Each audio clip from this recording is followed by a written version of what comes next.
This is Amanda at thecareermum.co.uk. And I'm continuing my story of redundancy. So I think you last heard from me at T-40, and we are actually on about T-10, so it's very close. I was planning to do a T-20. I have been slightly distracted with some personal issues, but I wanted to update you how I was feeling. About 2 weeks ago, I decided I needed some closure, so I sent my goodbye email to all my Shell colleagues and external network. I was getting some beautiful responses, and I look forward to tracking those. Unfortunately, the leavers process is slightly flawed, and I was tagged as leaving about 6 weeks early, so all of my accounts have been disabled, and I'm still trying to get those re-enabled. So if you are a corporate, if you're a company, please respect that leavers process is really important to people. I've had such a wonderful career at Shell, and it's such an amazing company, and so many great memories, and I want to leave on the best possible note I can. So I will be talking with the ID department, especially as I am IT, to understand what we need to improve about the leavers process. Most people that I speak to have not had the best experience, and I should imagine this isn't uncommon. It's probably a forgotten process within your organisation. So if you have any influence there, I urge you to have a look at that process and make sure it's the best it can be, especially if you're in an HR department.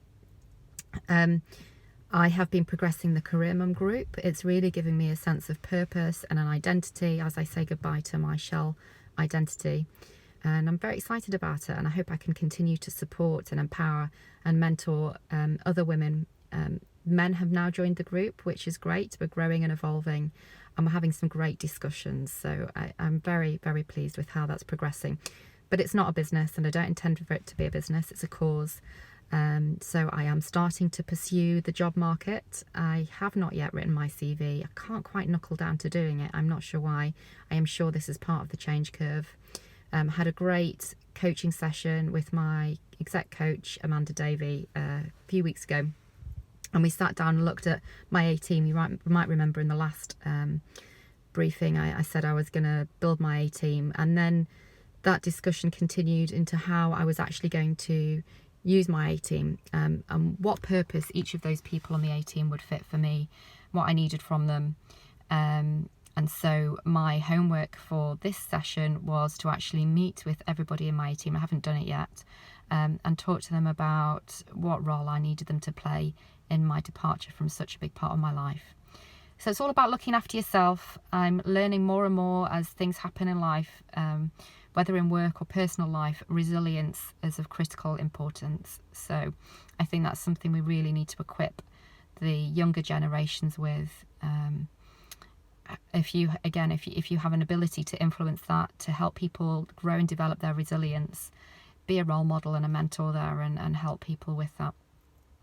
I look forward to speaking to you perhaps when I'm out on the other side, after D-Day, when I've handed in my laptop. I've not decided on the date yet. I work till the 31st of December, but obviously I can hand it in before then. Need to agree with my line manager. And then I will probably do my final blog on this journey of redundancy and see where I start going from there. Thanks for listening.